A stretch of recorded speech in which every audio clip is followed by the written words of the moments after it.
Mike Tomlin sounded crazy. He does a lot. We do not care. The Steelers were rolling. They were 4-2, playing good ball with Justin Fields starting. He brought an edge to the offense, and he was able to run and extend plays if he had to. He brought a mobile aspect that not a lot of guys can. But the Steelers were ready to make a change to Russell Wilson. A lot of criticism came from it. And of course, promptly, the Steelers had their best offensive game of the year against the Jets. The Steelers spent all offseason and then all of this regular season with really just so much talk about quarterback. They obviously had a lot of success for a very long time at the position. And once that changed, it's really hard to get back. Ben Roethlisberger was great, but it's hard to find another guy that is good immediately. And Mike Tomlin just had to try to figure it out. They ended up drafting Kenny Pickett in the first round. He obviously didn't work out, so they traded him to the Eagles and just restarted at the position. They decided to sign Russell Wilson for just a veteran minimum deal. It helps a lot that he's still getting paid a lot of money from the Broncos, so it is easy to get him. They also traded for Justin Fields from the Bears, who were already moving on to Caleb Williams with the first overall pick, no matter what. So they were able to get him cheap and really were able to have two solid options at quarterback. And it turned out to be pretty important to have both of those guys. All offseason, the expectation was for Russell Wilson to start. That was clearly the plan all along, but shit happens. Russ ended up suffering some kind of calf injury and couldn't be ready for week 1 and ended up missing a good amount of time. Out of nowhere, Justin Fields was the week 1 starter, and it lasted for a while. And why not? The Steelers were winning, no matter how ugly it was. If Mike Tomlin was still able to not have a losing season with Kenny Pickett as his primary starter, it wasn't going to come with Justin Fields and Russell Wilson. I mean, come on. The Justin Fields decision is tough because there's the paper test and the eye test. Justin Fields, through 6 games, wasn't turning the ball over, and the Steelers were mostly winning. He was completing 66.3% of his passes, the best of his career. He had 1,106 yards, but only threw 5 touchdowns, but did have 5 rushing touchdowns and 231 yards too on 55 carries. He did only turn the ball over once, an interception. He was protecting the ball very well. And sometimes that can be the most important thing. But then when you dive into his play and how the Steelers were winning games, it definitely wasn't because of him. In week 1, sure, the Steelers won. Sure, they beat a Falcons team who did have some pretty decent expectations coming into the season, but it was ugly. Justin Fields still found a way to do well on the stat sheet. It looked pretty okay, but he didn't score a touchdown. The Steelers couldn't score a touchdown. They won 18-10 thanks to 6 field goals from Chris Boswell. And it's not even like the Steelers were getting down in the red zone and setting Boswell up for chip shots. They just couldn't punch it in. No, these were seriously long field goals. Of the 6 field goals, only one of them was less than 40 yards. Luckily, Boswell came through. The Steelers won. The offense didn't do much. It was the defense leading the way, and that was a very long theme that has played a role into moving on to Russ. The next week was probably the best example of that too. Fields got the Steelers to 2-0. That is true. He helped. He did throw a touchdown the first quarter to Darnell Washington, and then the Steelers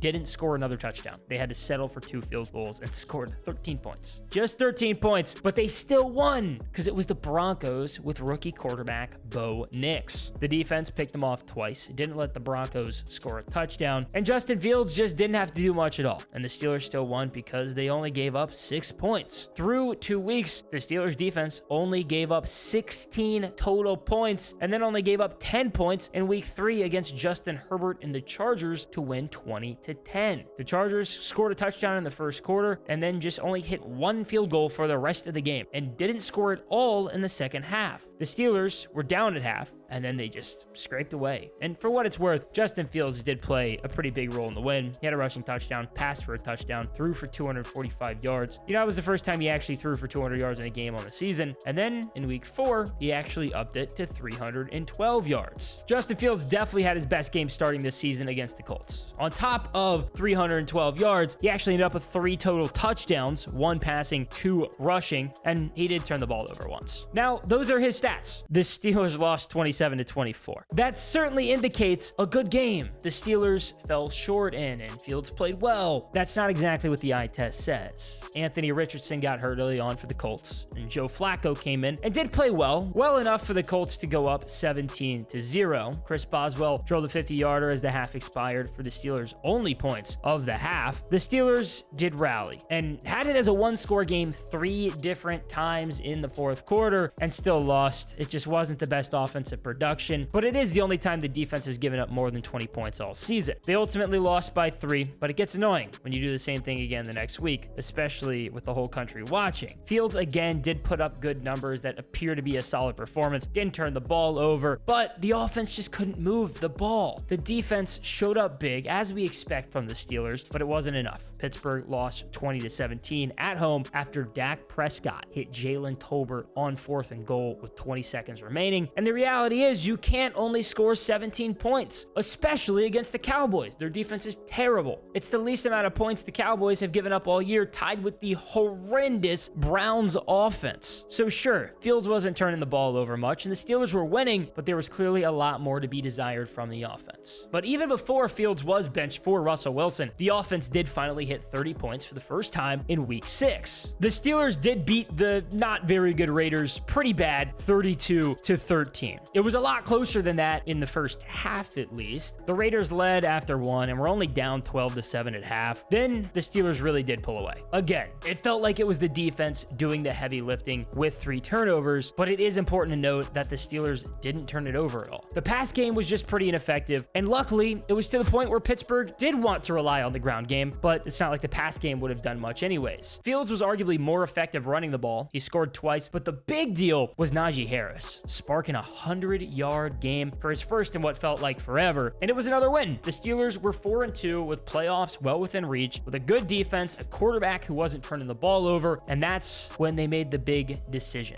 benching Justin Fields for Russell Wilson. It was criticized, and it did feel pretty risky, but yeah, Mike Tomlin usually knows best, and it paid off. For the first time, the Steelers' offense looked actually good. It did just feel like Russ commanded the offense really well. George Pickens scored a touchdown and had his second 100-yard game of the year. Russ passed for 264 yards, had 2 touchdowns, and didn't turn it over. And maybe most importantly, it felt like there was a really good balance between the pass and run. Najee Harris went for over 100 yards again. He scored a touchdown. The Steelers ended up winning 37-15 over the Jets, and what was really the Steelers' best offensive performance of the season, and all it did take was making the switch over from Justin Fields to Russell Wilson. No, the Steelers don't have a true franchise quarterback, but they are in a spot, even if Justin Fields is the second option, that is great news. It means Russell Wilson's playing well, and Fields can come in and not turn the ball over and make silly mistakes if they need him to. That's good enough for this year, and while sitting at 5-2, who knows how far the Steelers could go this year. The real question is, what are they going to do in the offseason once Russ and Fields are both off of contract? They might have to extend at least one of them, and Russ is showing signs that he could be the guy, at least for now.